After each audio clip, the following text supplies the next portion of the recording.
Yep. Ooh, awesome. Yes, sir. All right, so just a really quick recap here. So we are talking about SEO, search engine optimization on Amazon product listings and somewhat off of Amazon as well. And how does that actually affect a product's ranking on Amazon? I brought in some real heavyweights in the Amazon industry with me. I brought in Brandon Young, Stephen Pope, Troy Johnston, Danny McMillan, Anthony Lee, and of course there's truly. So I hope that this is going to be a power-packed but quick, we're going to be moving fast here, event.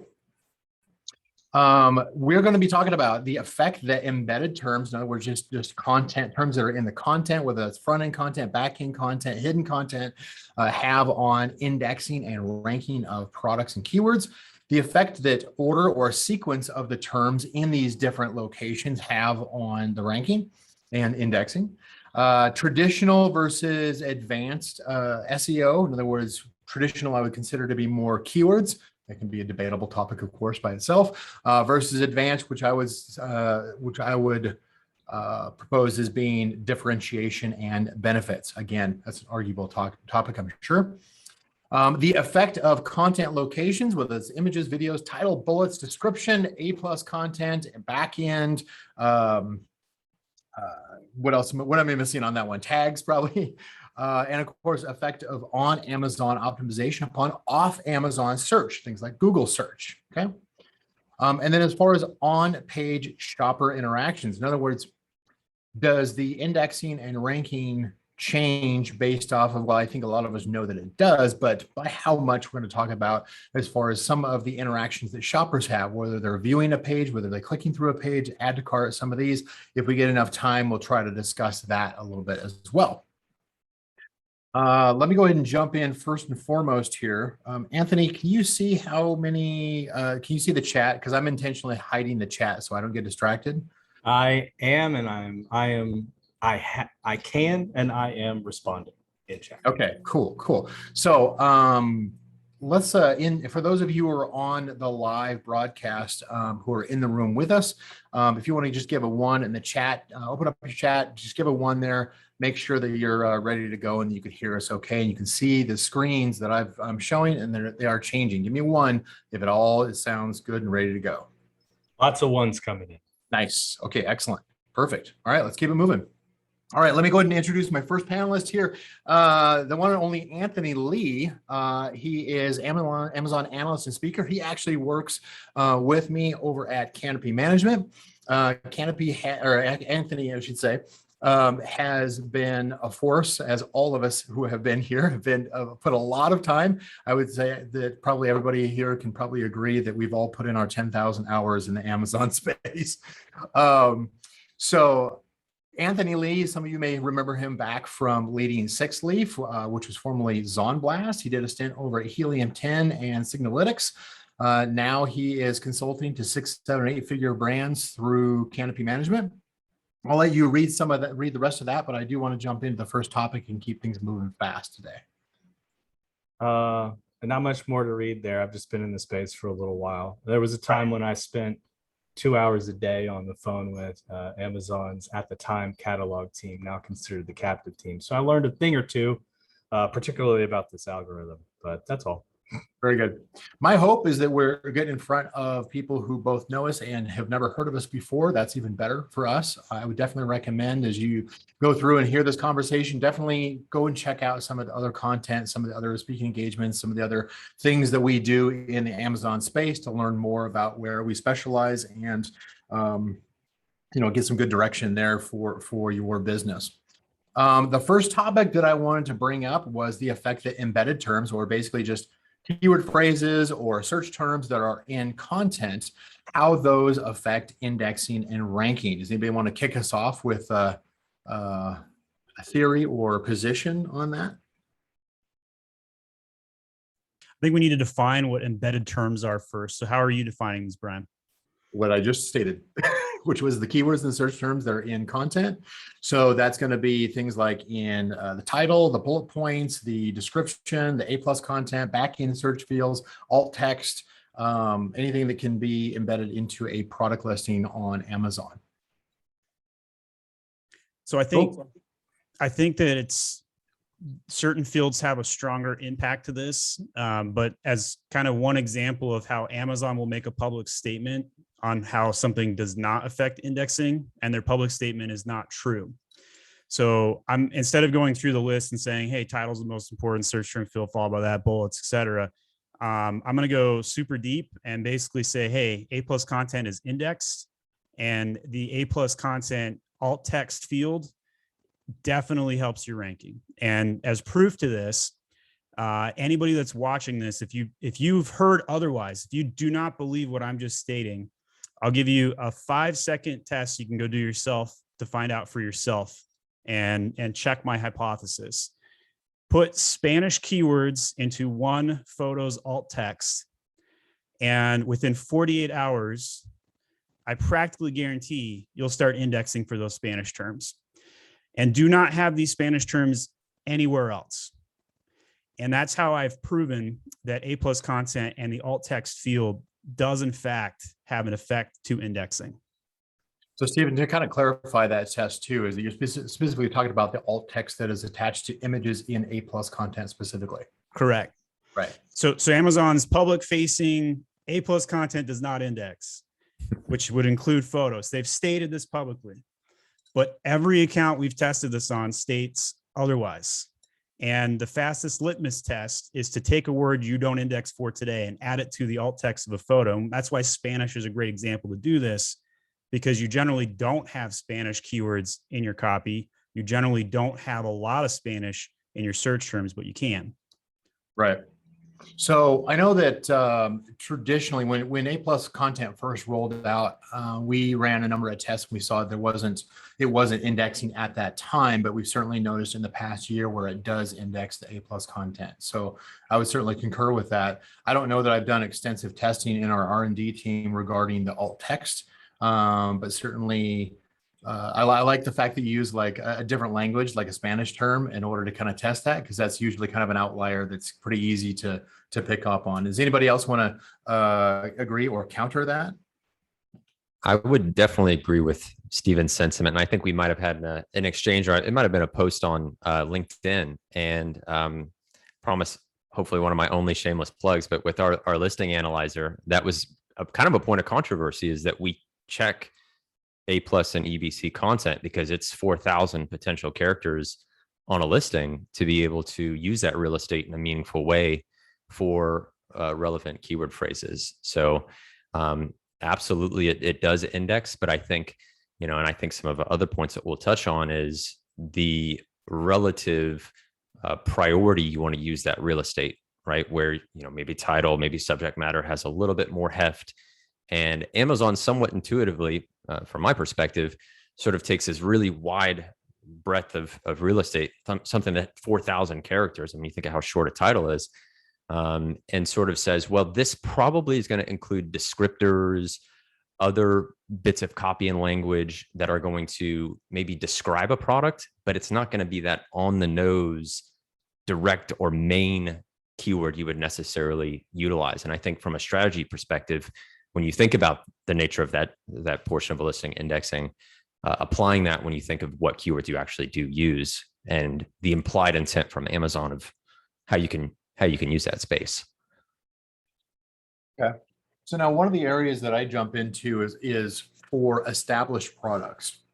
Less important, I would say, probably a different strategy for if it's a new product versus an established product.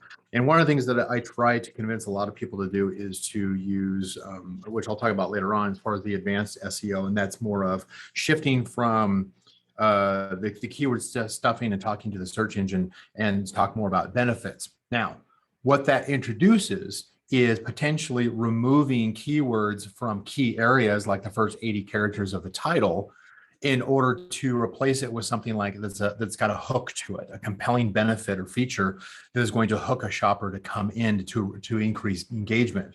Now, my question to you, well, to the group, of course, is, do you feel that is fine in cases in order to basically, if you've got 2 or 3 keyword phrases, let's say in a title, to remove those or move them somewhere else, or has your experience or observation been that can have bad consequences?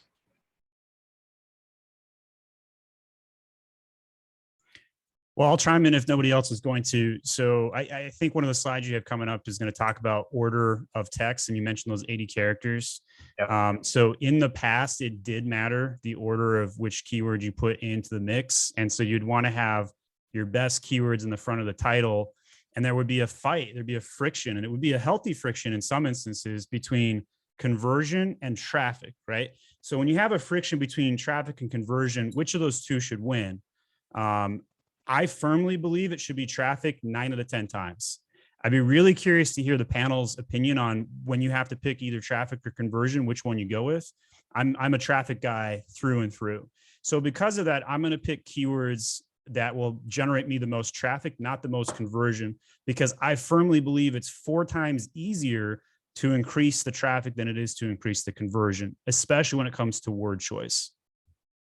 Okay, I will definitely be taking the conversion track on this one, but I certainly understand the argument that yes, it is more difficult. It does require a lot more thought to actually do conversion correctly, as optimizing for conversion, that is. Okay, Brandon, Danny, you guys have been quiet so far. Yeah, well, can you just reiterate the question? Yeah, so I think the kind of question I was throwing out there was, as far as the title specifically, how critical it is or not to have single search phrase, multiple search phrases in the title that you're trying to target. In other words, if you start moving things around, start limiting your title to, like say, a single keyword phrase, is that going to have a detriment to your indexing and ranking versus more of a traditional approach, more of a ASM approach of like, how many keywords can we get into the title? Yeah. Well, we know that the title carries more weight than just about any other place in the listing as far as a ranking juice perspective. So I think that it would definitely be a detriment to not include as many as you can. We also know that match type matters. So, you know, obviously repeating keywords isn't ideal, but you do want to have as many of the most important keywords in the title as possible, I would think, to maximize your ranking potential of your product. Okay. Can I just step in and just, it's the same part of the question, but just take it a little step back from the science literature for A9. So you've got mashing products and queries. So a major problem in understanding queries in product search is determining whether a word or phrase in the query refers to a product type. So that's problem.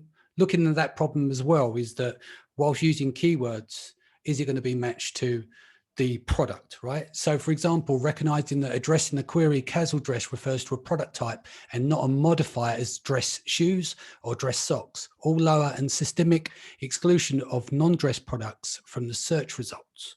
We treat each query as a non-phrase and consider the head of the noun phrase to be the core product type and all the other words query to be modifiers. This is expressed in the problematic context-free grammar, which is trained in an unsupervised manner using variational Bayes.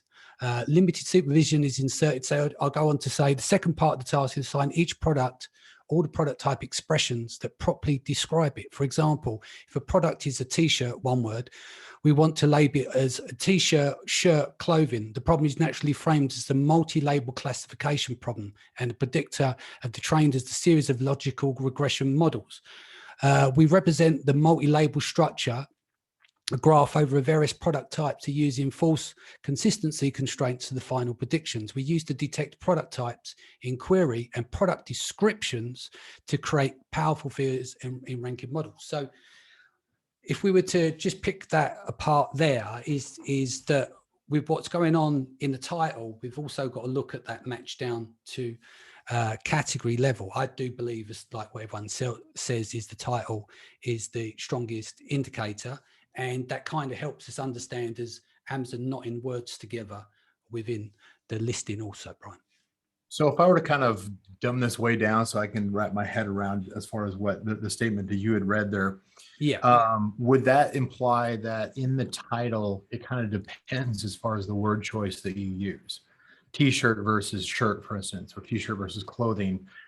It may It may intuitively have a similar meaning, but it's not the same as maybe what Amazon considers or is showing to shoppers who have a very specific search term.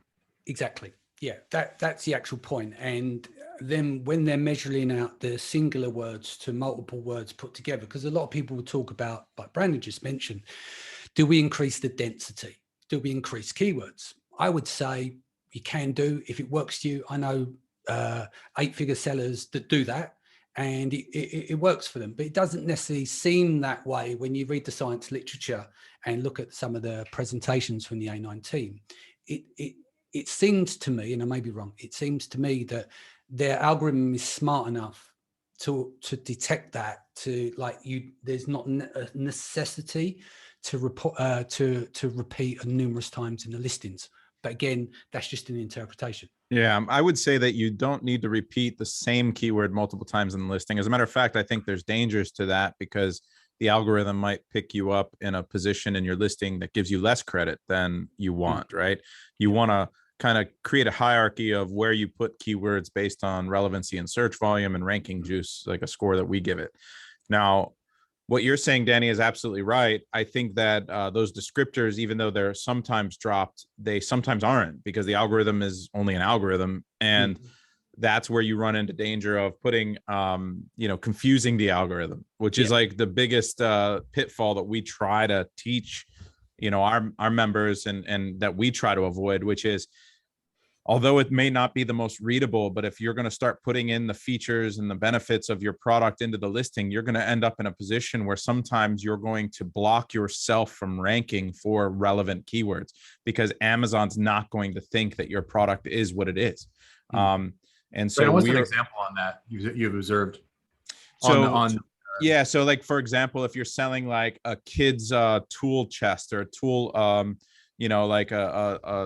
or you're selling an adult tool chest and you've got nuts and bolts in it, like if you put comes with nuts and bolts, now all of a sudden Amazon might pick up and think that you're selling a bunch of nuts and bolts when you're not, you're selling a set or a kit. Right.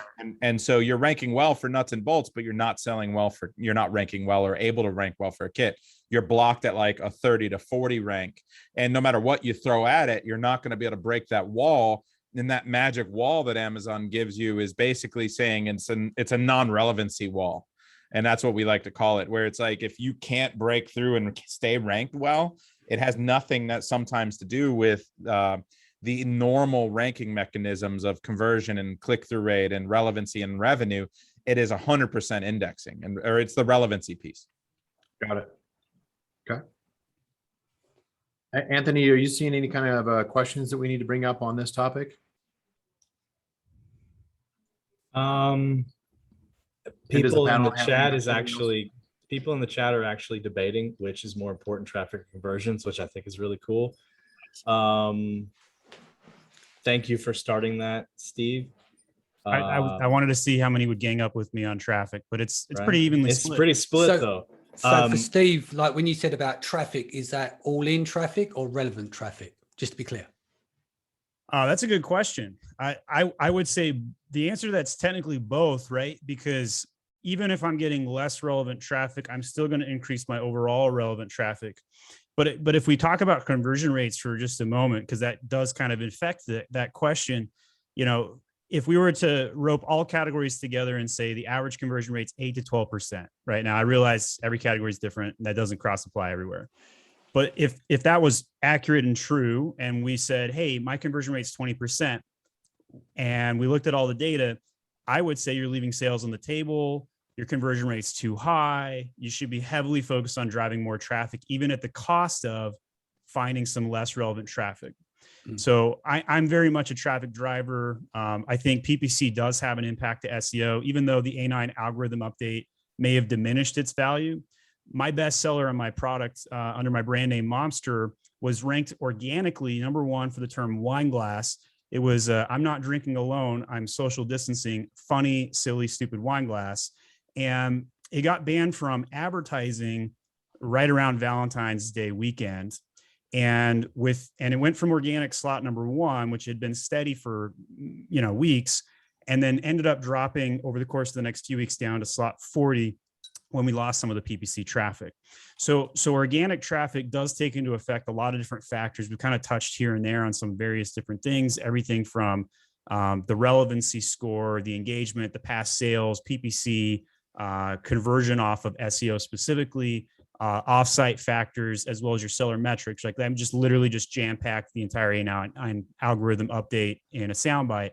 But all of these things in effect do have a cumulative effect. And I think if you do them all, even if you do them all with a C's get degrees mentality, you're going to have more traffic than you could focus on one or two of those at an exceptional level to try and get the conversion rates. Yeah, I mean, it's interesting because when we can talk about traffic overflow, some of the bigger aggregators, because they're driving so much across so many different brands, they can see different patterns to an individual seller. And we know that the strength of the outside signal and stuff. One of the other things is from the literature as well, you've got negative and positive labels. So a positive label will count clicks, add to cart and things like that. And the negative label works under the proviso of what you didn't do. So a negative attribution could go to, let's just say you land on a search results page for dog chews or whatever, you choose number 3.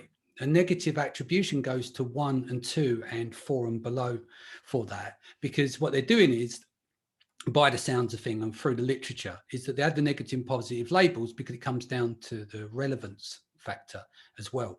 And Amazon wants to know just as much, and this is part of the hunger score, which is something we won't get into today. This becomes just as important to Amazon, what you didn't look at and what you didn't touch versus what you did.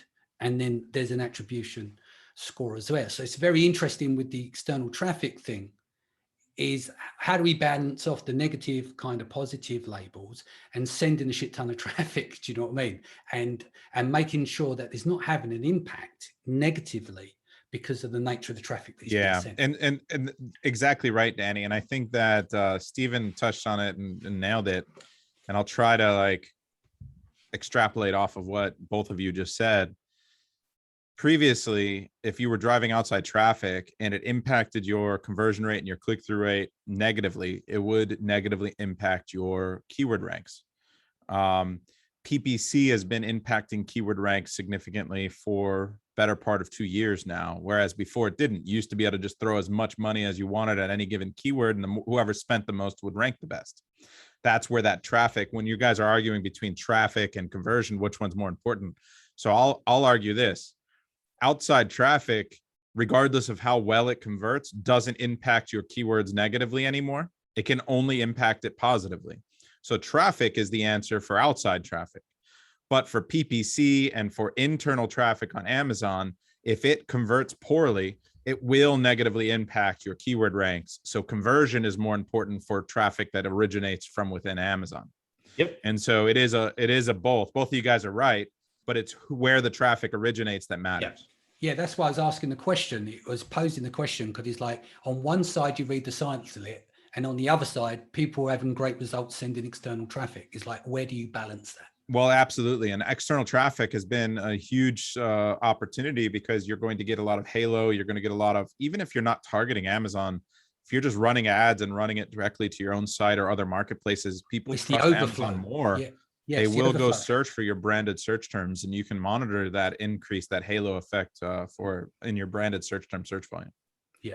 I would just add one other wrench into that mix too of external traffic of what we think about in terms of the buyer quality that's coming through and landing on that detail page or running through the search results, and how that informs the really to the conversation of traffic and conversions, right? Because from our sort of working hypothesis with this emphasis on buyer quality came about when there was, let's say, more black hat activity. There was the use of bots. There was driving invalid traffic, and Amazon detecting that, invalidating it, and sort of equating that to lower quality buyers, right?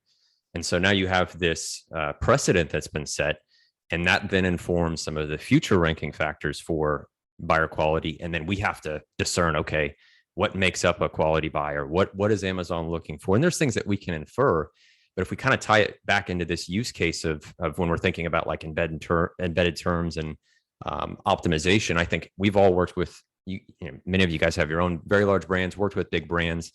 They're going to be as compliant meeting the style guidelines. They're going to be very much in the spirit of what you're aiming to achieve, Brian, of very much conversion ready, because traffic is inherent. They have that halo effect. They have the outside attention to drive to Amazon. And because they're fully compliant, maybe not even what we would consider fully optimized, they're not doing an abundance of keyword stuffing, but they have the virtue of driving quality external traffic organically, and that tips the scales. So yeah, and I'll add to that, Troy, and that's brilliant. The buyer quality score is a huge factor. And when I want to clarify on the outside traffic piece, because the signal you give to Amazon of where the traffic comes from matters significantly. And if you're, for example, if I just type my ASIN into Messenger and I send it to somebody to buy, and I'm using a chatbot, for example, when they click that link and go to Amazon, Messenger is going to tag it with a Messenger ID.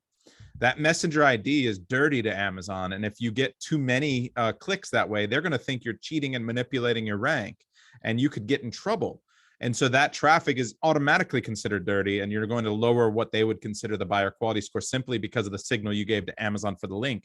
So not all outside traffic is the same, and how you signal to bring the person to Amazon matters for that piece that I talked about, where traffic is more important than conversion for outside traffic.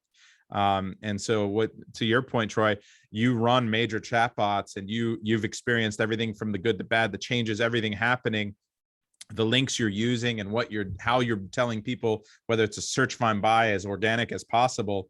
A search, find, buy isn't outside traffic. That looks like an organic search from within Amazon. So that's much different too. And that needs to convert well, otherwise it will hurt you. And so it's interesting that when you start to think about, hey, but it originated outside of Amazon, but now it's just a search, find, buy. Amazon sees it as internal traffic. Right. All right, so guys, I do want to move on. I knew that this first topic was going to probably consume the most. This, by no means, we're definitely not exhausting this topic. We could go on and on for a few hours, probably at least. There's a lot of other things that we could talk about when it comes to where the content is and what effect that has on index and ranking. But I do want to keep things moving forward so that we're respecting everybody's time here. I know we've got some questions coming in that are probably going to be answered in future topics, so let's keep it moving. Let me go ahead and really quick introduce Danny McMillan. Thank you, Danny, for being here. Many of you already know that Danny is the host of Seller Sessions. You haven't checked out his podcast, you absolutely should. His style of kind of hard-hitting interview is certainly enjoyable to me. He's very much a matter-of-fact kind of interviewer, so I love that style. Thank you, Danny. He is also the co-founder of his agency, Data Brill. He's also put on, as far as the yearly conference, Seller Sessions Live, the Branded by Women Summit, which I thought was a cool movement, and of course, the annual Seller Poll. Danny, do you have anything else you wanted to add to that? No, I'll just keep the show moving along, I think. Awesome. Appreciate you being here. Thank you. Let's talk about, as far as the effect. This is kind of going to be an interesting one here. So this is the order or the sequence of those terms has on indexing and ranking. This is when we're going to start getting into things as far as like, do we put our brand up front? Do we have a high search term? Now, I will mention kind of, I know we've had some conversation as far as conversion, traffic versus conversion. I don't think it's that black and white. Certainly some of the things that I teach go beyond just traffic and conversion. However, that's a very common question I'm sure we all get is, do I put a keyword phrase I'm going after because Helium 10 says it's really popular into my title, or do I focus more on relevance? Do I focus more on what kind of conversion rate data can I get a hold of? Who wants to kick us off on this one? I'm strongly opinionated here, so I'll speak first. I do think traffic and conversion is black and white. Very passionate that traffic has to come first at all times. As one case example of this, if you build A+ content with 1,000 words of copy, you will index for more keywords. It's proven fact that will happen, but you're going to have a lower conversion rate, especially on mobile. So you have to make a pick. It's got to be black and white. And so the order of importance does affect the sequence events, which lead to the outcome and intended events here. As for the actual question on the screen here, I would absolutely try and bend the rules on Amazon wherever we can get away with it. As an example to this, I sell in the gift category, selling funny wine glasses. I do not put my brand name to start off my titles, and Amazon has never gotten on my case about it. But if we were to do that in the health category or the supplements category, you could never get away with that. And so we do have to put the brand name in front in certain categories, but any category where it's not enforced, I wouldn't do it. Yeah, That's I want to chime in here. Order sequence of terms. So this is basically what my experience has been on the platform. Basically, almost, I won't say all, goodness, because the algorithm is far from perfect. Almost all of the terms that are somewhere in your listing get indexed. And initially, they're all indexed essentially by individual word and then by groupings. Over time, relevance will be assigned to longer phrase terms that are out of order, but that takes time. The whole reason why the Bradley Sutton pointed out, like the Maldives honeymoon thing, the whole reason why that works is because during that beginning honeymoon period of high relevance for everything, when you're given the benefit of the doubt, the terms that are intact don't have to stitch together over time. And so they get the benefit of higher relevance. And then when you push promos to that, you kind of solidify that relevance. So the sequence of terms does impact early stage relevance. So if there's any terms that are super important to your conversions down the road, that's why they should remain intact. okay. Interesting. Yeah, I'll second. You guys nailed it. I mean, you get more credit for an exact term than you get for a broad term and a phrase term and a plural term even. So I mean, it's just we've seen we've seen how they're treated differently. The amount of credit you get is different. You run an event through Diaper Caddy and you're trying to rank for diaper caddies, you're going to get 70% of the credit. If it's a phrase match and it's like felt diaper caddy versus diaper caddy, you're going to get about half the credit. So it's the only way. This distribution of credit to hundreds and thousands of keywords is the only way that Amazon can figure out relevancy, and the algorithm can understand relevancy based on any given event, because it can't wait for an event to happen for every single keyword. It's impossible, right? You're going to have keywords that are only searched once a month, but you're going to get indexed and ranked for them. And so, but you're going to have things ranked 10 or searched 10,000 times a month that you never have a click or anything happen where you can rank very quickly. So we can rank. This is one of the reasons that what we do with our research and our in-depth keyword research is create that master keyword list, identify the roots that are repeated the most amount of times, understand the search volume and the relevancy of each keyword, so that when we build our listing and we do a launch, we can rank for hundreds of keywords in the first 5 days. And we understand how to do the match type to get the most credit. So yeah, order matters significantly. And then the signals you're giving to Amazon matter significantly, and where you build it matters significantly. Now, to kind of clarify that too, you use the term as far as exact phrase and broad, and I don't want to have it confused. Match type, yeah. Yeah, as far as match type, as far as like PPC match type. No, not just We're match, talking not more- just for PPC, but for how you build your listing and how you rank. You're going to rank Right. differently in a different position for the plural of a keyword and the singular of a keyword. Right. Even the plural versus the singular, you're going to rank differently. And a lot of people don't know the difference and will build their listing wrong, prioritizing a keyword that has a third the ranking juice as the other one, right? If you choose the plural one, but the singular was better, you can shoot yourself in the foot. Now, from a relevancy standpoint and from a ranking standpoint. Can I Now, we interject? can also say that, for instance, if you got a keyword tool that tells you that diaper caddy and caddy diaper have the same search volume, obviously there's a different conversion volume there. There's a different reality as far as how it converts. So what you're suggesting on that is that you may have what appears to be basically the same popularity, and yet you're not going to get. In other words, Amazon's going to know exactly what the conversion rate is. They're not necessarily going to share that with us easily. And so if you do have to go through and figure out which one actually converts more in order to get that ranking juice. In other words, yeah, so you're gonna have a higher effective- relevancy for one versus the other, is what you're saying. So Look, we used to do all this manually. We'd create the master keyword list using Helium 10 data and all that. But now we have a software that does it automatically for our members, right? And so in 5 minutes, we create this massive list, and it prioritizes roots. What you're talking about is roots.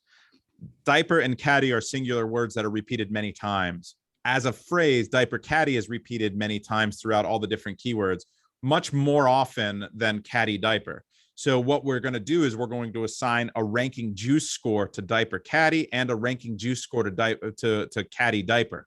And the caddy diaper juice score is going to be much lower than the diaper caddy score because it's repeated and has so much more of a broad search volume, phrase search volume than the other way around, because less people call it a diaper caddy diaper versus a diaper caddy. And so you have to do all of this analysis across how many times each thing is repeated, how much broad search volume is associated with it, and how relevant it is. So you have to take in the relevancy piece too, and you multiply it all together and come up with this ranking juice score that we give it. And that's how we prioritize how to build our listings. Yeah, I'll add that on the title, one of the things that I teach certainly is, keep in mind the mobile platform that has, a limited view as far as like how much text, how many bullets you see, how long the title. I'm not suggesting that you have a 75 to 80 character title. You can use a full title, but as far as order is probably the most compelling terms and words that you're using to talk to the shopper should definitely be in that first 75 to 80 characters in order to hook. And I'll get into that more as far as hooking. That didn't sound right, but more of the first 75 to 80 characters as far as how critical that is to actually have the visibility that shoppers can see. Can we talk canonical URLs for a moment? So Danny, I think, hold on real quick. Danny topic. had something that he was interjecting, I think. Sure. Danny, you had a comment on that? Yeah, it was just a quick one going back to what Anthony was saying, talking about the honeymoon period. So in A9 terms from the literature and the stuff that I've seen, is called a dead start, and they used Harry Potter book as an example. So they have day 0, day 7, day 14.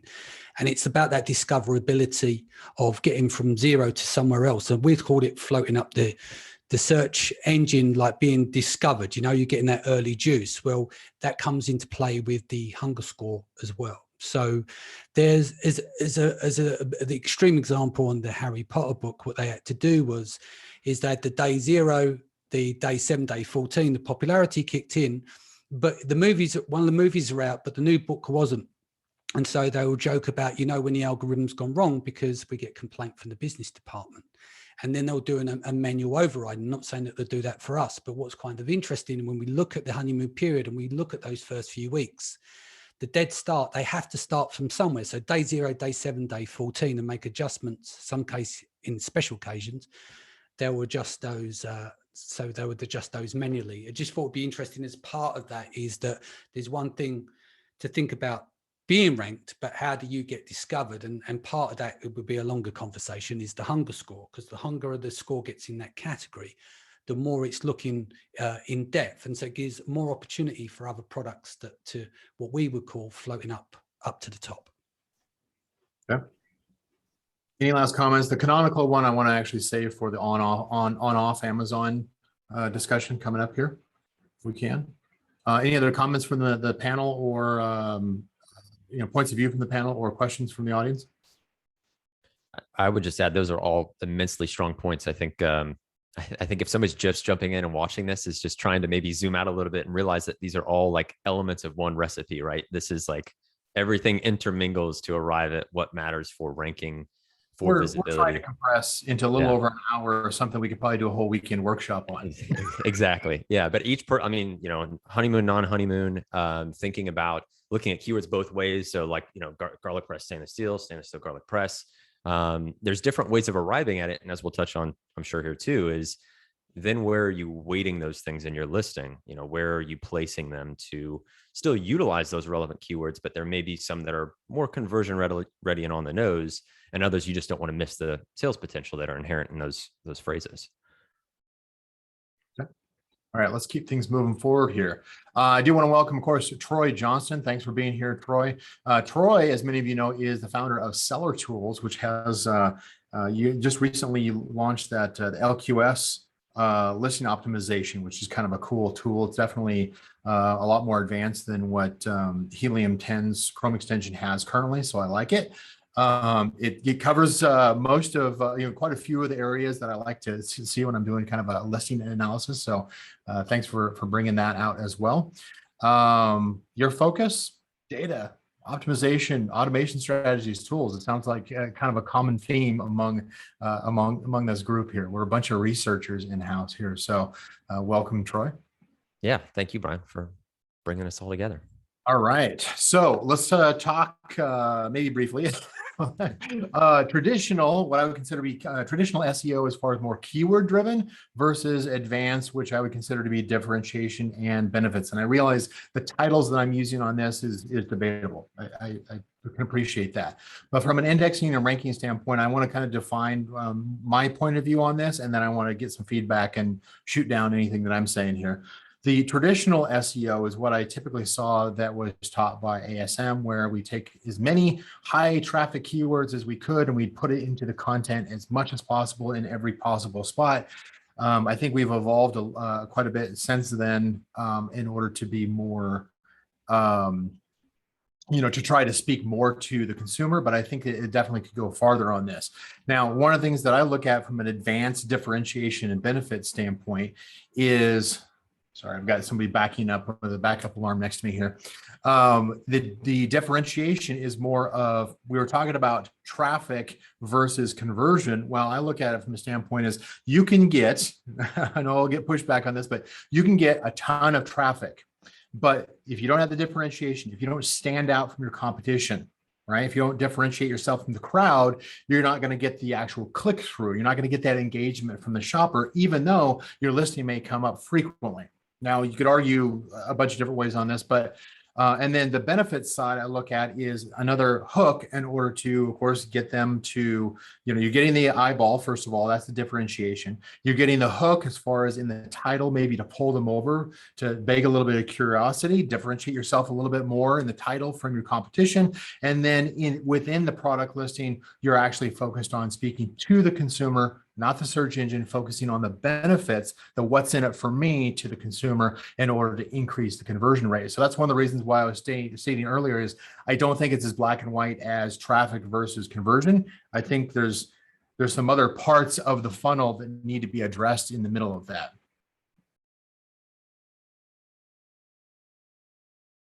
I'm waiting for Stephen to fire back. So I've already stated that it is black and white. The traffic has to win, but I think the audience is split on that. Yeah, and I think I agree with you. You made a statement earlier too, is that, and then maybe others can concur or refute it, and that is, if you're indexed and ranking for more traffic keywords, you're likely to be picked up for even more keyword phrases. I think that's something that I've seen, but I don't know necessarily if that is, in other words, you're going to get a lot more traffic and probably a lot more visibility, and that's going to outweigh, presumably that's what you're saying, Stephen, is that right. If you can multiply your traffic, which is easier than trying to multiply your conversion rate, then why wouldn't you just multiply your traffic, solve the front end of this and then worry about the back end of it later on. That's exactly it. If we were talking about click-through rate or CTR, I'd be having a different conversation, right? Obviously, CTR has a massive impact on your SEO, as well as the likelihood for generating a sale, right? So the main image, if we were talking about main images, has massive implication on the relevancy for the search term being used by the potential prospective buyer, right? But just to kind of take a step back, I think Troy made a very good point. There are some people that are diving in and they're just like overwhelmed by the technical speak that we have. I think SEO should be treated in multiple phases. I think one of the things I typically indict frequently is that a lot of people think SEO is set it and forget it. And right. So for those that are watching this, take some incremental steps to improve your SEO. You're not going to ever check this box off. It'd be like a equivalent of me saying, hey, Brian, I'm going to give you $10,000 for my PPC campaign for a new product launch, but I never want you to adjust any bids or set up any additional segmentation campaigns. Go. That's how people treat SEO for the most part today. And so the panel here is basically going to be in alignment that SEO is not set it and forget it. You guys can chime in if you disagree, and that you need to continuously work on it, right? And the way that I like to separate it out is into 3 SEO phases. In phase 1, it's all about indexing. So conversion is not even a conversation point in phase 1. It's all about indexing for mass. We like to call phase 2 the pink word update, because in the back end of the dashboard inside of Seller Central, they give you access to see non-value superfluous keywords, and they put them literally in pink ink. If you're watching this and you haven't seen this before, go into your brand analytics dashboard and check it out, because you can switch out the pink keywords and rotate them for incremental indexing gains. And finally, after you've done that, once you have 50 keywords in ranks 20 through 50, I think you're ready for phase 3. And that's where indexing is done. You're all about matriculation of putting those keywords from ranks 20 through 50 up to ranks 1 through 10. If you run the playbook that way, basically by day 30, you got 1,000 to 1,200 indexed keywords. By day 60 to 90, you've got 1,500 keywords indexed. And then finally, when you're rotating into phase 3 SEO, you're going to rotate 50 keywords up to the top 10 results. And if you do it that way, you'll have maximum gains, in my opinion. Yeah, I usually take the approach as far as like going after the long tail that has less competition, just to get traction right away and then build on that as a foundation, which is kind of similar to what you were covering there. Okay. Just kind of a side note here before we get additional comment, is if you are wherever you're watching this, either the live or the replay, be sure and add in your comments down below so that we can try to follow up on those. Appreciate that. All right, Troy, did you have something you were going to throw in? Yeah, I think, and I know that this point is the spirit of I think more of the traffic and conversion conversation, and really the way that similarly a workflow I think really informs how to approach and tackle this.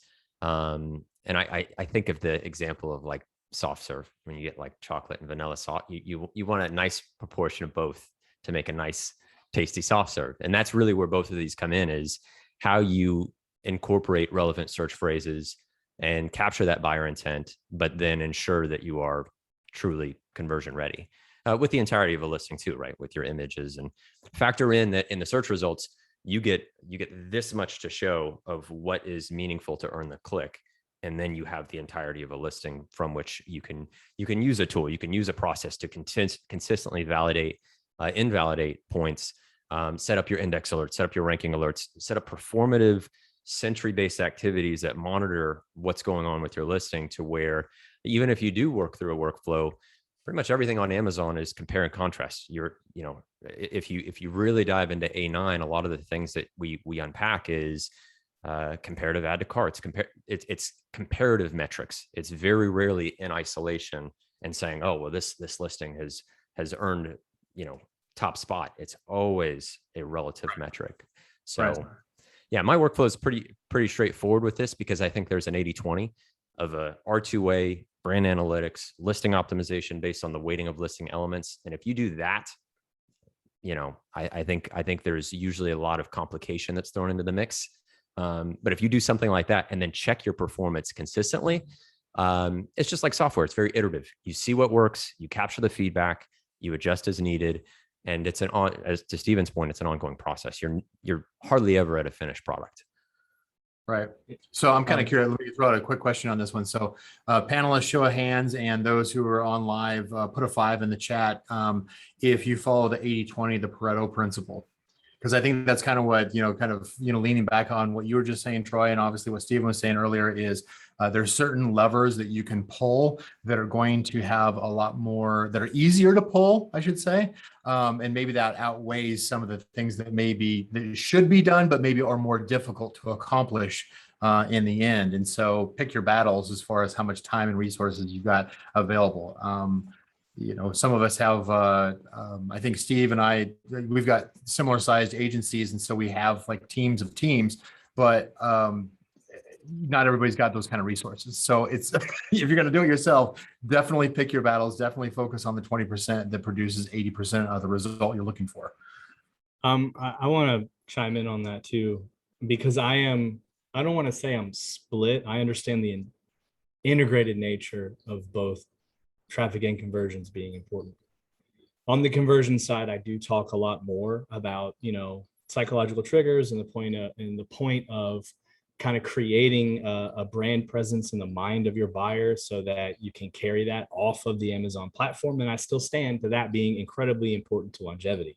But to Stephen Pope's point, aside from just saying, hey, traffic is easier to get, some of the research that we've done over the years, one of the most interesting, I think, is if you take any big seller, any successful seller that ranks very well for big keywords and run a reverse ASIN report on them, you will find 9 times out of 10 that they rank page 1 for thousands of terms. If you look at those terms and separate them in an Excel spreadsheet, you will find that 98% of them are over 4 words long, and 98% of them get less than 500 searches a month.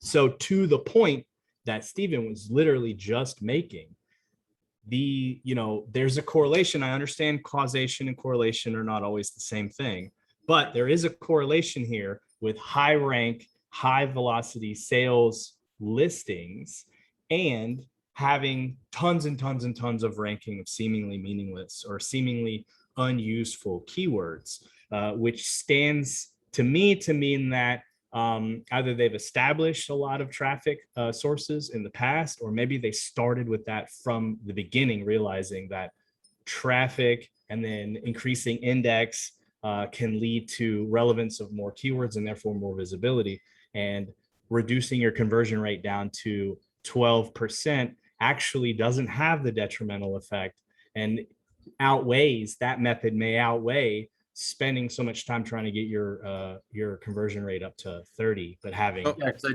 I'll add to that, Anthony, that the conversion rate is unique to each keyword, and that's what matters for ranking on that keyword and related keywords. Okay, Right. so if you were to index for thousands of irrelevant keywords and you get some clicks and some sales and the conversion rate and the click-through rate is very high, but the conversion rate's very low, that doesn't impact your ranking for the keywords that are relevant, that if your conversion rate's good on those. Thank you for the clarification.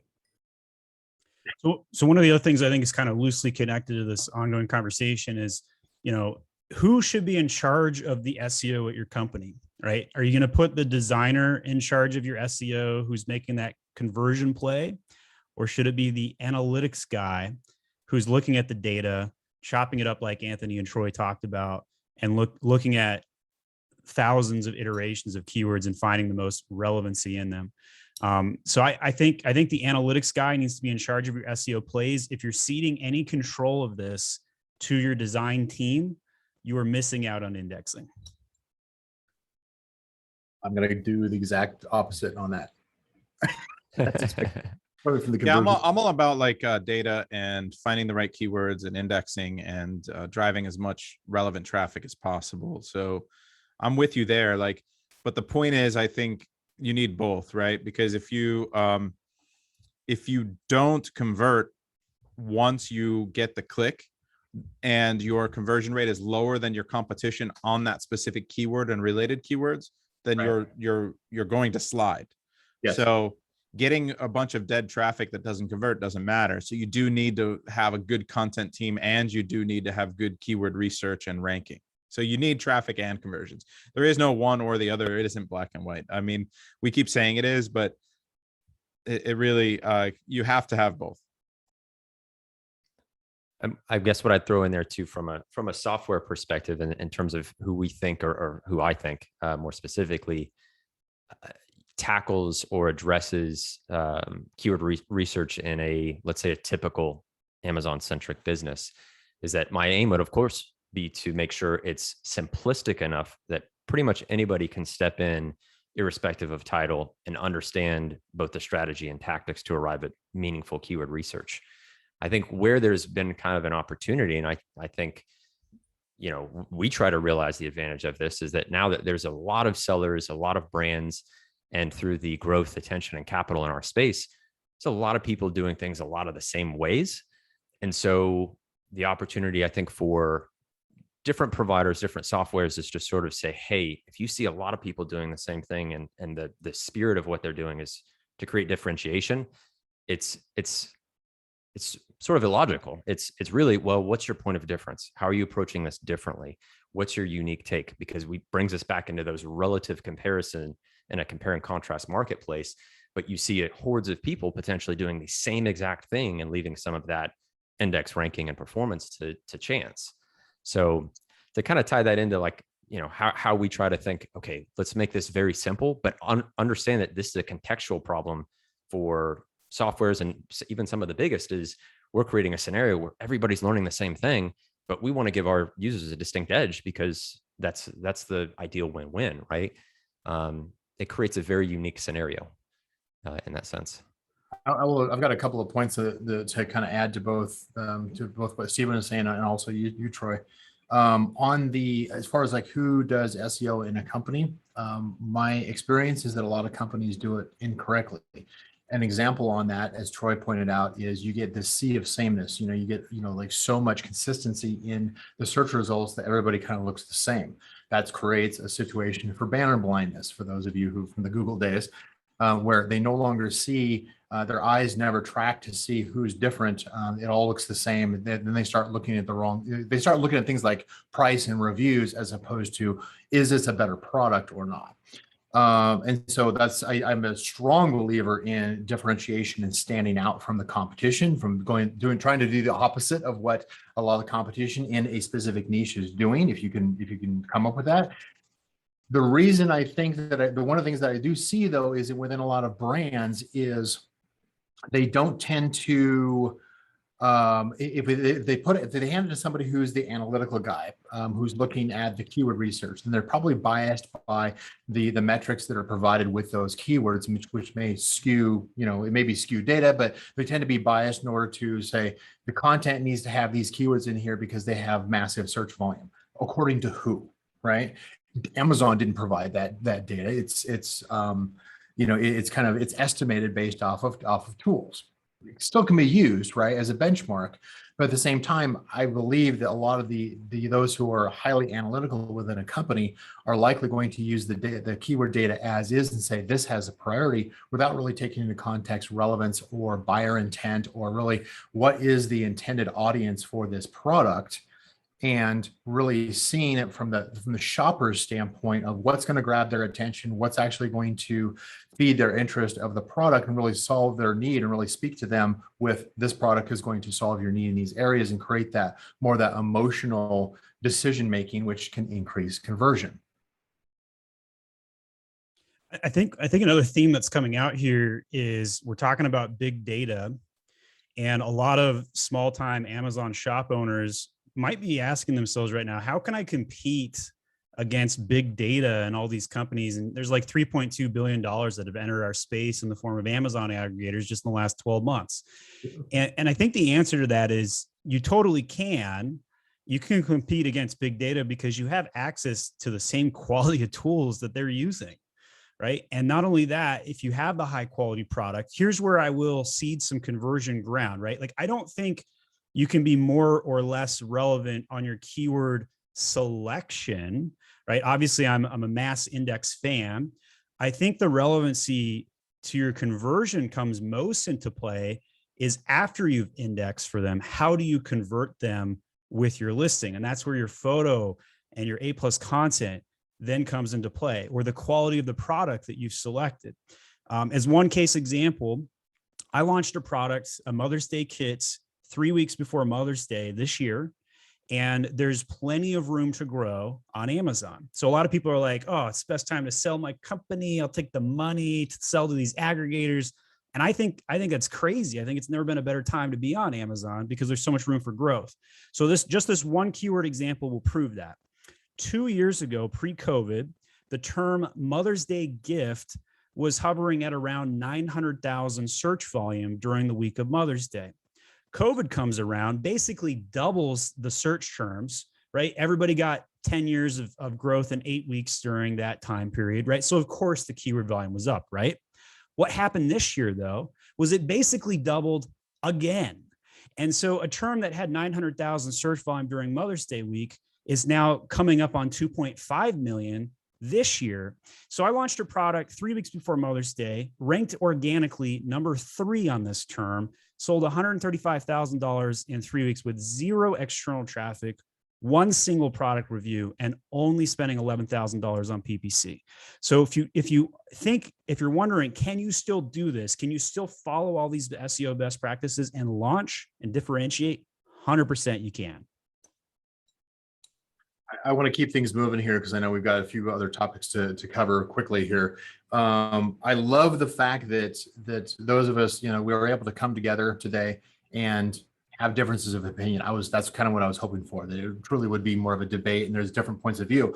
But those who are listening in, that kind of tells you is that, look, you probably don't have the same kind of access to data or the same connections that those of us on stage may have, that you may have. However, there's a lot of gems that you can pull out of what we're saying here. There's also, you realize that not everybody's on the same page, which means that there's more than one way of doing it. You don't have to do it perfect. You have to just make the effort in order to try and go after traffic, go after conversion, go after the sticky, the gooey middle that's in between those, right?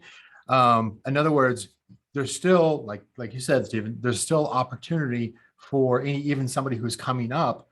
It's not so saturated that somebody new can't come in. They simply just need to pay attention to what is some of the best practices, like what we've been talking about here. Pick a path, go with it, and just put the effort in. Don't wait around until you get a perfect answer, because there's not going to be one. All right, let's go ahead and move forward here really quick. Welcome to Brandon Young. Thanks for being here. Brandon, of course, he is the founder and lead instructor for Seller Systems. If you're not familiar with his systems, go ahead and check out his site there. I won't go into too much detail here. I'll let you, Brandon, is there something you want to point out before we keep moving on here? Glad to open it up for you. No, I appreciate it. So we have a community called the Inner Circle. We've got 900 plus active members, about a third of which are 7-figure sellers. And on top of that, we teach a bunch of content, do weekly calls, lots of support, handholding, but more of a mastermind with an abundance mentality. We also have some internal tools that are accessible only to members that do a lot of what we're talking about today. Awesome. Thanks, Brandon, for being here. All right, so let's talk about as far as content locations. Now, we did cover some of this, kind of revisiting this a little bit, because I think that there's some things when it comes to content location. There's things like images. Obviously, machine learning, AI technology is developed enough that images can be interpreted, but by how much? It's kind of hard to, it may be a little bit hard to read as far as how much the Amazon understands the content of an image, let alone what I see on a daily basis, which is a main image that has one main product and then 15 accessories all packed into the same main image.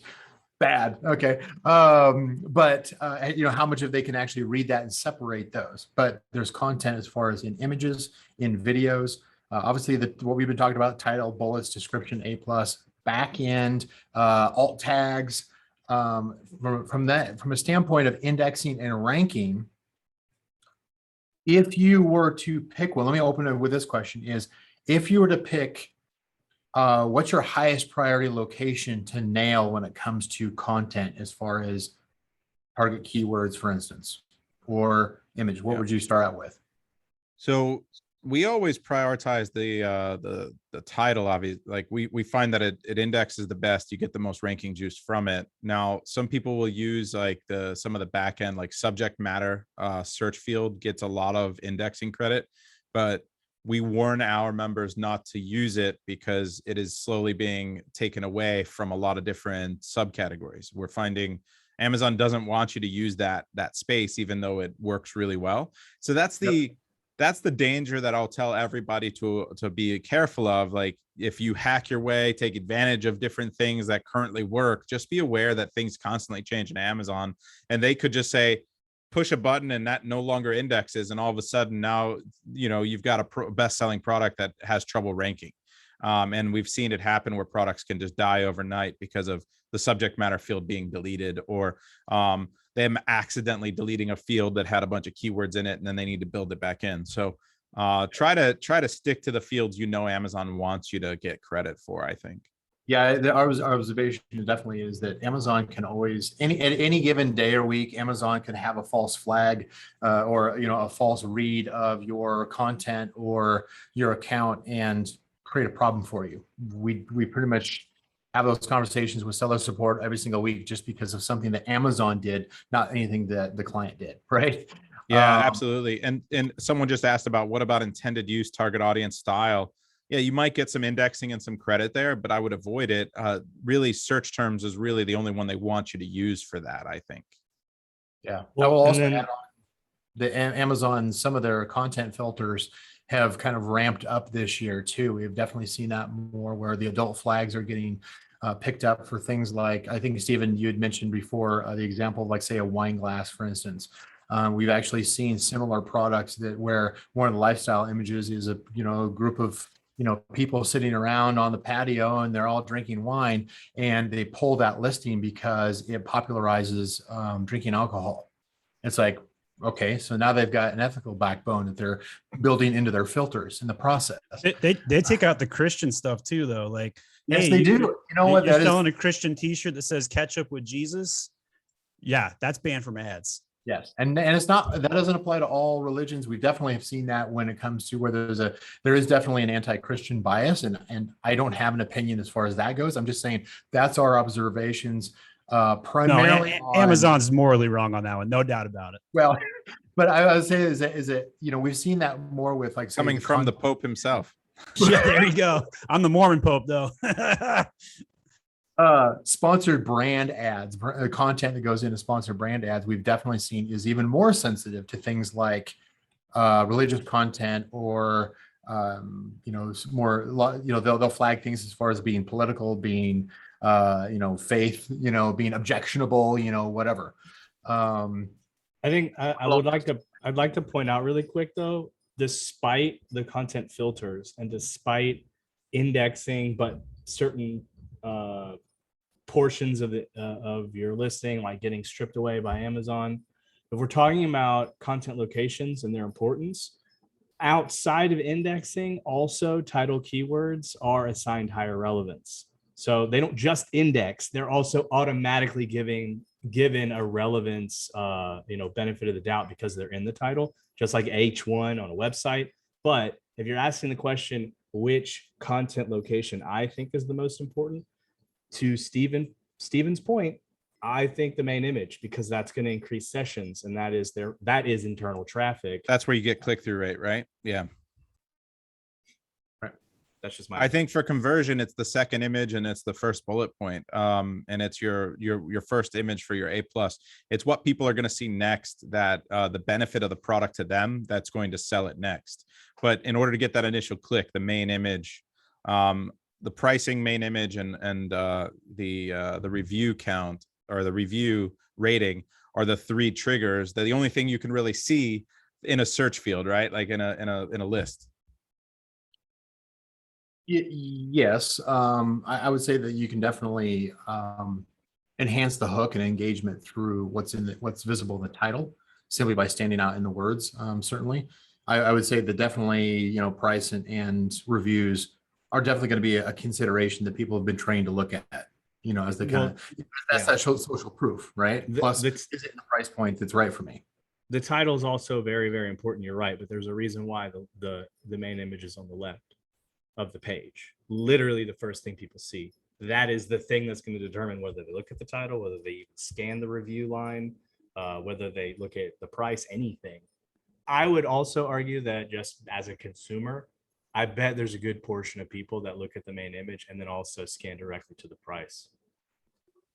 Well, yes, because I know certainly like in our business, as probably each of you are too, is it's normal for us to be having a bigger fight because we're representing somebody who has a product that is $10, $20 more expensive than everybody else, and yet doesn't really have anything that differentiates their product, yet they want a solution, right? So that's usually the hat that we always have to put on all the time, is like, okay, how do you solve for the fact that you've got a more expensive product? We want you to have a more expensive product. We want you to have higher margins.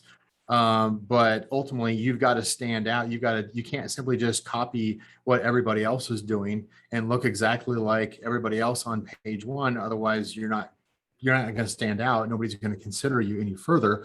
The only thing you're going to get is a curiosity click of why are you $20 more expensive than everybody else? And if you don't answer that in the first 5 seconds, then you're probably going to bounce and you just paid for a click. Here's an example of when you can buck the trend too. So back to my Mother's Day kit example, my brand name was Age of Sage. And I launched with a pink wine tumbler. Everybody else was selling all kinds of different colors. Teal was 100% the most popular. Because I went with pink, even knowing that pink was probably way not as preferred, like we're talking like 1 to 10 ratios, but because I was the only one selling the pink cup, I was able to increase my CTR and my relevancy scores with SEO and conversion. So sometimes you can use the data to make a decision to go an opposite direction. If everybody's selling the same product, sometimes something as simple as a color differentiator is enough. Works for me in the gift category. That obviously won't work in some other categories. It goes the other way too. Speaking from experience, selling a bright yellow baby carrier when nobody wants bright yellow is probably not the best thing you can do. I got 4 kids under 6. Somebody pee on it? Yeah. I like Brandon's answer to a question that Asim had asked as far as selecting a brand name in a particular nation. And I completely would agree with you on this, Brandon, is that brand names should be short so that you don't waste valuable space. I'll also add that if the brand name can be anything that stands out from the crowd, in other words, it has any kind of characters that catch people's eyes, things like letter X or double O or double C, some of these kind of things just naturally catch the human eye, or it actually adds to kind of it implies an additional value or something additional about the product by the brand name. But these long brand names that are 2-3 words long, 2 words, still long by Amazon title standards. But yes, I completely agree with that. Is try to keep it brief and then try to keep it, if you're, try to keep it relevant to your product and what you're trying, the messaging that you're trying to communicate to your target audience. Shorter your brand name, the harder it is to get a trademark. Longer it is, the harder it is to fill it into your title. So right, yeah, find like a middle of the road. Yeah. Anything else to add on this particular topic so we can keep this moving? No, I think Brandon brought up, great points. That's essentially how we treat it too. Title is right up there. And Brendan, my partner at Solar Tools, did a really interesting case study where he used a single server and plugged in different phrases in different locations over like a 48-hour period of time. And it was a really interesting validation for weighting of listing elements. And we would see that too with title. So we did front of title, we did back of title, we did subject matter, we did search terms. And I think it's now become more common knowledge, but things like bullet points and descriptions are just not weighted as heavily. And if you know some of the workarounds too, you can have like an infinite number of bullets. So it's kind of like, it's there, but it's not super impactful. But I think more of the A+ content, the points that we've touched on in terms of indexation, how that real estate is used, and especially in the context of longer tail, let's say you're not so obvious keywords. I think that adds an interesting fold to the mix. Probably falls squarely in the middle, but I think we view the weighting pretty similarly. Okay. One of the things that I use, certainly I use what I call a 5-second rule when it comes to the images and the bullet points. And that is, if you've got so much information that you're trying to share in a single image or a single bullet point, that the shopper can't consume it and understand what's in it for them within 5 seconds, you've gone too far. You've put in too much. I like that litmus test. That's a really good one. It's kind of hard to hit sometimes, but yes, I like using that one quite a bit. That's a good transition, actually. So let's welcome Stephen Pope. Thank you for being here. Stephen is the founder of My Amazon Guy. We were having kind of a previous discussion where Stephen and I have not actually been on stage together yet. I think I've been, shared the stage with everybody else, but except for Stephen. So mostly because I think we've got 2 different channels as far as our audiences live. And so I'm glad to finally get you onto one of these shows here. 80+ person team out of Atlanta. So yeah, definitely up there as far as the agency sizes. Now you handle more account management too, right? Not just like in a specific area, but you handle things like actual listing management as well. We do full service PPC, SEO, catalog, and design. Cool. Very good. Did you have anything else you wanted to add to this? No, nobody cares who I am. They just want to hear our SEO tips. Well, I know, but I got to make sure that everybody gets their 15 microseconds of fame here. I want to hear more all right. from Danny. I think Danny's got some juice he's holding back. Danny's fallen in the rabbit hole of Amazon.science research papers. I know because I'm currently in that rabbit hole too. And that's why every other word is hunger score, because that's the only thing he's been looking at for like 30 days now, I think. No, there's some other stuff, but I'll keep it on task. We've got to move through these subjects because Brian's got to get to the end at some point at 20 past.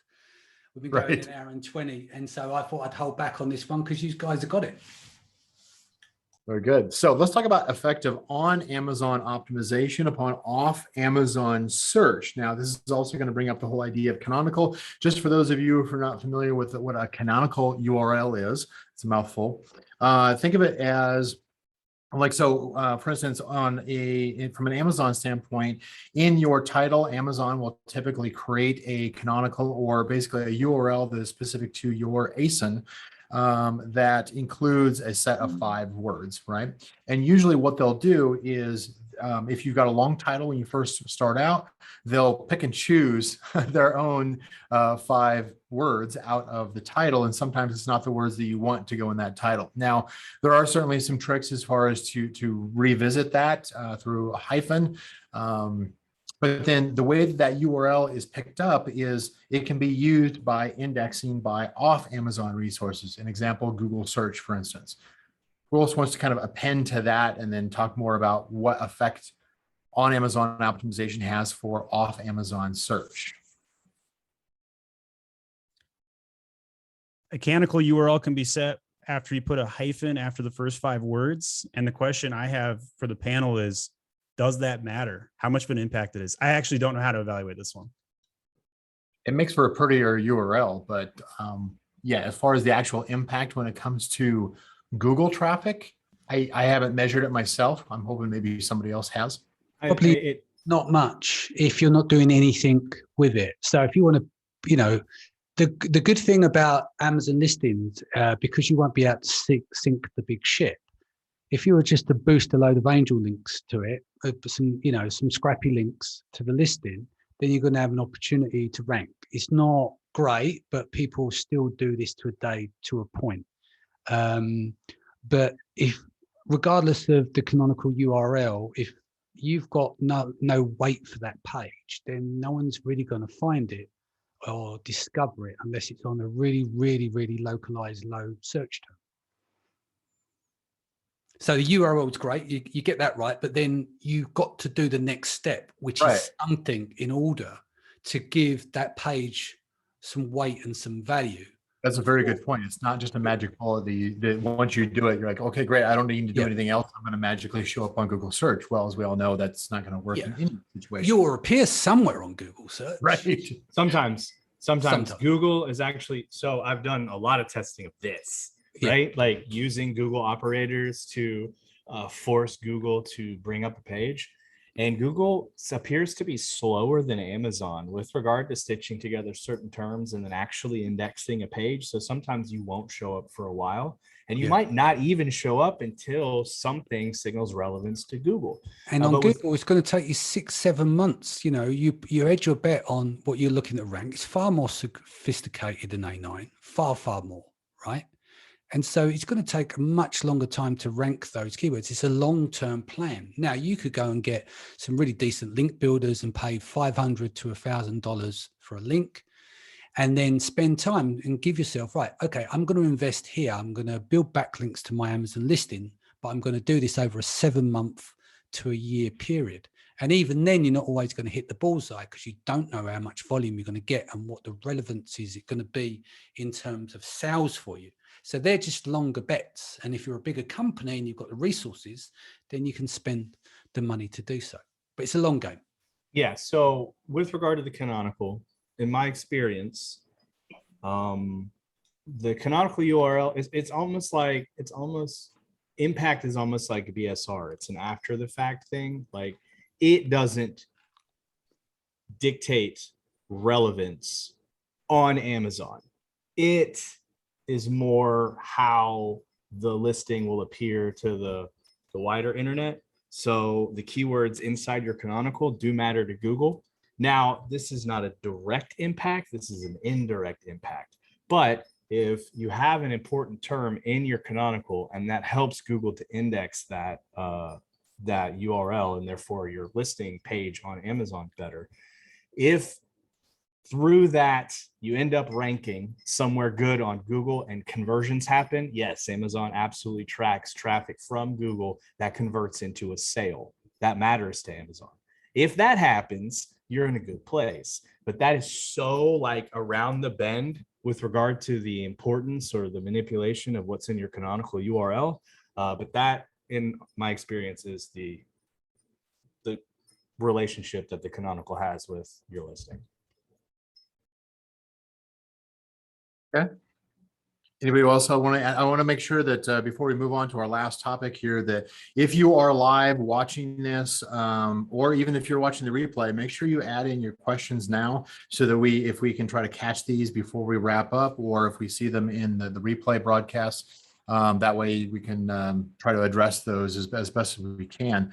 From the panelist side of the house, any last comments or opinions on off Amazon optimization versus off Amazon search? It kind of, you know, I know one of the questions that kind of spins off of this when you talk about off Amazon search is, should you work on driving your own traffic from off Amazon? And I'm pretty opinionated on that one. And I'd say absolutely yes, because there's a lot of opportunity in order to reach your target audience outside of Amazon and bring in your own people, if you will, your own target audience.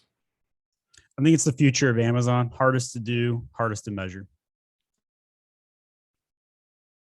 Agree with that. And obviously Amazon's trying to incentivize that lately with, you know, by giving kickbacks, which it seems to me like it's not quite digging up the affiliate program, but it's almost like an affiliate program for driving traffic from off Amazon over to Amazon, which I think is it's good that it's kind of a signal as far as how Amazon views the need for it now, as opposed to simply just always being the top of the game. We don't need to do anything else. They're now probably feeling a little bit of pressure maybe from some of the other platforms. But I think it's still to your own product, to your own brand. I think it is very smart that this is the year that you look at how do you start reaching out and talking to your target audience directly, not simply just selling a product because it looked good in product research. And I will say, I'll give Brandon a bump there as far as I've gone through his product research methodology, and it's probably one of the best ones that I found. So nice job on that. All right, let's go ahead and move on to the last topic here. I don't know who this guy is, but that's me. My name is Brian Johnston. I am one of the co-founders for Canopy Management. I also co-founded PPC Scope, Sponsored Products Academy, Amazon PPC Troubleshooting, some of the other things. Like many of those who are, like basically all of us who are on stage today, definitely we put in our 10,000 hours in the Amazon space, and we've got a lot of resources because we've built we've made a very consistent effort over the years in order to give back to the community and to build up our resources and our network of people. And so that's why we have the experience that we have. So that's it. Yeah, that's me. Final topic. On-page shopper interactions. These would be things as far as like, what do the shoppers do that can affect how our listings rank, including things like searches, clicks, add to carts, conversions. Let's just pick this one off. Conversion on a continuum.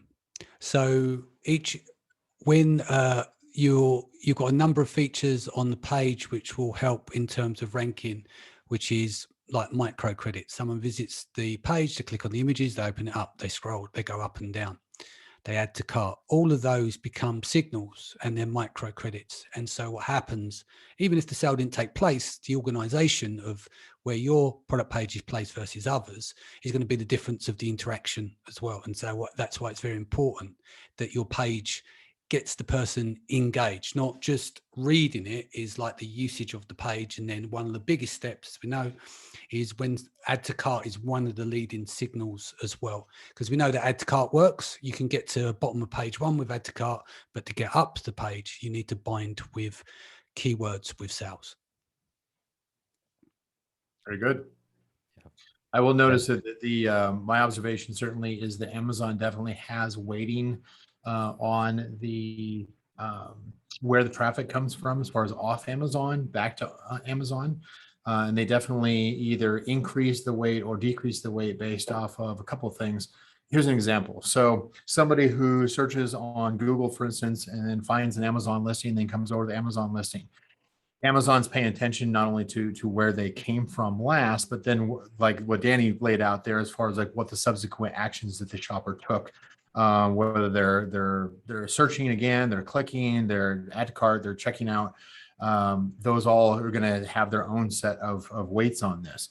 But my observation has definitely been is that where the traffic comes from off Amazon is going to be increased or decreased depending on maybe Amazon's experience, I would presume based off of conversion data. As an example on this, I think that there are certain platforms off of Amazon that have been commonly or frequently gamed by sellers, and Amazon has kind of dropped the value of those, the weight of those, versus others that it wants to try to increase or incentivize the traffic from, or sees a higher conversion rate from. They may increase the weighting as far as that may affect ranking of a product. Has anybody else observed similar? Yes. Yeah. They care about they take a lot of cues from Google, even though it's two separate things, and even though there's two separate intents, and they do care about the authority of the referring site. And I would venture to say that authority is big, and also if the subsequent transaction from whatever page they went to into Amazon and conversion there leads to any higher visibility for Amazon, they like that too, which is why they love Google, right? If it means that this relationship, whatever just happened here in this transaction, is going to mean that Amazon pages are seen by more people, they like that. And I think that's another reason why they also seem to really like influencer marketing. That's the reason why we've seen uplifts in ranking after using influencers, because anything that ends up putting Amazon pages in front of more people, Amazon likes. That's my 2 cents. Yeah, I agree completely with both Anthony and Danny's point. They kind of tie in with one another in terms of domain authority, which influencers and Google has immense domain authority, and YouTube as a matter of that fact. And so you have these really strong sources, and then you have the typically a higher quality buyer that's interacting in that sequence. And then the shopper interactions, what Amazon's sort of looking for, and I sort of chalk it up to them creating sort of a social experience with posts and lives and all these ways of you investing as a shopper more time on platform, completing either pre-revenue or revenue generating activities, inherently leading to a greater emphasis on visibility for any related ASINs. So it's kind of, if we kind of take a step back and sort of take off our shopper lens or our seller lens, agency, software provider, and sort of look at it, you're sort of like, okay, this makes sense. They want these high quality traffic sources, high quality buyers spending a lot of time on Amazon. And then they just really sort of validate, sort of credit, I think, as Danny put it, it's a strong way of describing it, credit these listings and reward them through things like keyword ranking. And it's just such a snowball effect from there. But this is, I think, one of the most overlooked ranking factors. And I know Brandon knocked Messenger before, and it's one of the areas where we have such control in a chatbot journey to where shopper interactions, customers sharing their favorite review, dropping an Easter egg in the A+ or EVC content, some way of having them scroll down that detail page, spend a little bit more time there. You weigh that against somebody who's driving external traffic and just saying, go to buy, don't interact. When we've unpacked this a little bit, we can actually see that expediency, that lack of interaction can actually lead to a missed opportunity in rank benefit. And not saying that there's not other ways of doing it, but that's just That's just one way we do it with chatbots, because we own the customer journey so much that we can interact, have them come back, re-interact. And so it's a nice way to check off this type of box. And then we do link laundering. So we drive through different domain authorities. We clean up the customer. So we try to check off all these boxes and make sure something like page interactions, as I call it, or shopper interactions, are still baked into our overall rank impact. Roy, are you actually able to measure as far as like those, you're able to split test basically those who have some kind of page interaction, whether it's Easter egg or scroll time or something like that on it? Are you able to have you actually compared those to say, there's actually the data that tells us that longer interactions on a product detail page tend to produce higher ranking or conversions or something, that those who don't do it on, a product that's basically has a lesser value? I probably wouldn't have anything statistic. It's all very anecdotal, and it's really where we use it ourselves. So it's like a subset of a subset of a subset. And not to say you have to do all of these things. Link laundering is something we like. If we can get the domain authority, like that's really strong. It's just this is sort of that, like, how can you, if you're driving external traffic, if you're running an influencer marketing campaign, how can you encourage just something a little bit more instead of them just going right to add to cart, transacting, and then that's, the door's closed. So it's something we should test. We should do a case study on it, because I think there's more there, because we sort of know when we look at A9, and we even read between what we already know in terms of add to carts, and we've seen wish list work, and even printing a product detail page. It may be way down the list, but that's a sign of an interaction that's taken place on a detail page that can imply the 200 some odd factors, making up a popularity score, as it was previously known. Yeah. I can speak to this really quickly. Back when I was with Signalytics, we ran a test, one where we were running chatbot rebate ranking that was directly to search, find, buy, and that was it, right? Search, find, buy, go find the listing, click on it, buy it. And then we also tested that against running rebates through search, find, buy, but we put a survey in the middle where we were asking the user to go to the first 3 listings that caught their eye. And then we're going to ask them specific questions for the purpose of, market research about those listings. So we guided them to find other competitor listings, come back, answer some quick questions, and then go to the listing we wanted them to buy and buy. With the survey in between, we noticed that keywords with similar search volume ranked faster and higher by, I wish I could give you an exact percentage, but that is something that, at least anecdotally, through the couple of tests that we were able to run, we did observe. And did you see ranking stick too, Anthony, on those?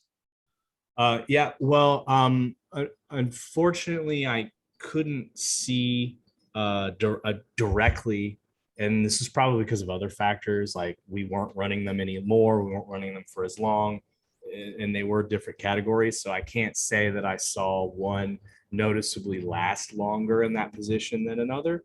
I suspect that is in fact what will happen, but we need to set up the test parameters better for me to give you that definitive answer. We found that what sticks matters for the offer, like the value of the offer at that point, the quality of the offer. So how it continues to convert versus the competition at that point. It's like Steven's wine glass was doing great, driving a lot of traffic, converting, getting a lot of extra boost from the PPC that was doing well.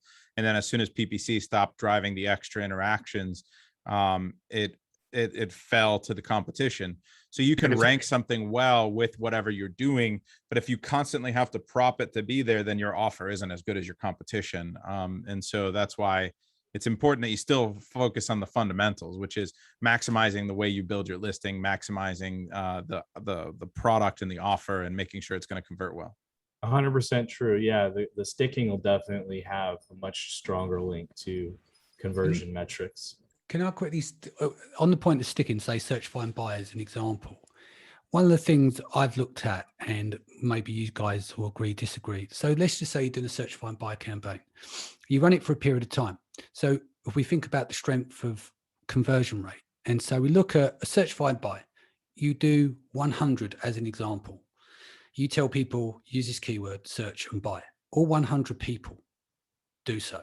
That's 100% conversion rate.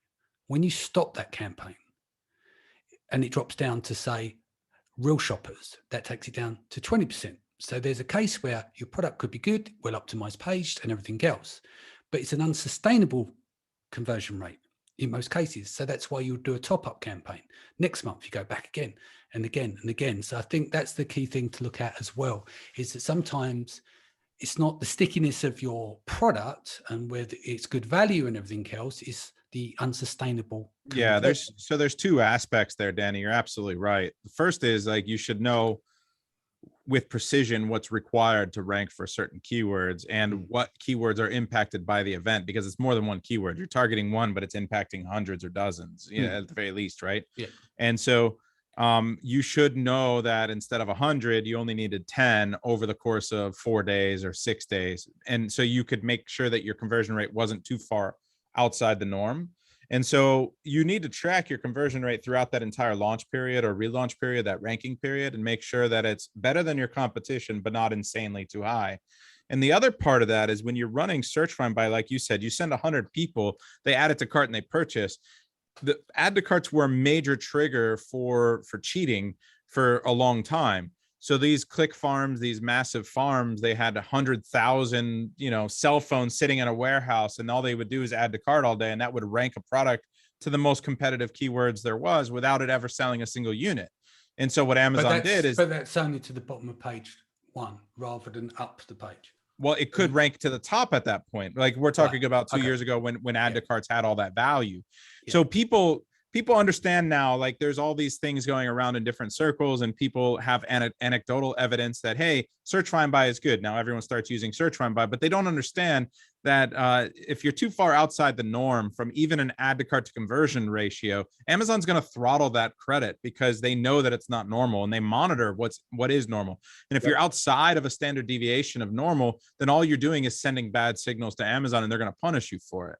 And the review rate and review rate's another thing. So you have to understand Amazon's algorithm. What is it going to take to rank the for each individual keyword and all the keywords? You have to understand what's normal, and you have to understand what signals to send and what not to send. So even everyone saying, oh, search find by is the way, and every single VA in Pakistan and Philippines will tell you I can rank your product, it's search find by, but they don't know why. They don't know what the hell is there's the underlying part of that. They don't know the other part of, what not to do. They just have read this, they saw it somewhere, some fake gurus put it on YouTube, and now it's the way. But the reality is that the algorithm's complex, and that's why we're having this conversation. Did they help you with A10 as well, Brandon? Yes. A10 is the way to go. That's A10 is absolutely, without a doubt. Is that the next slide?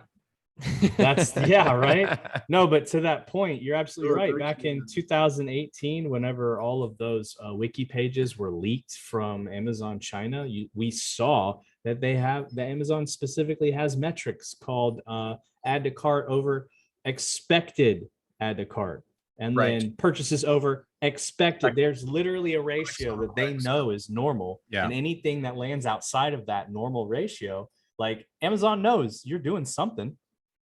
And if you produce a pattern of it over time, then you're going to start getting flags. And we know that Amazon carries a grudge because everybody's got a seller profile and a buyer profile, and they keep it from years. I had something that came up just this week that was from 5 years ago that came up, and they said, oh, well, we can't approve you to have access to this other account because of this thing you did 5 years ago. It's kind of like, because I disagreed with one of your employees, like, really?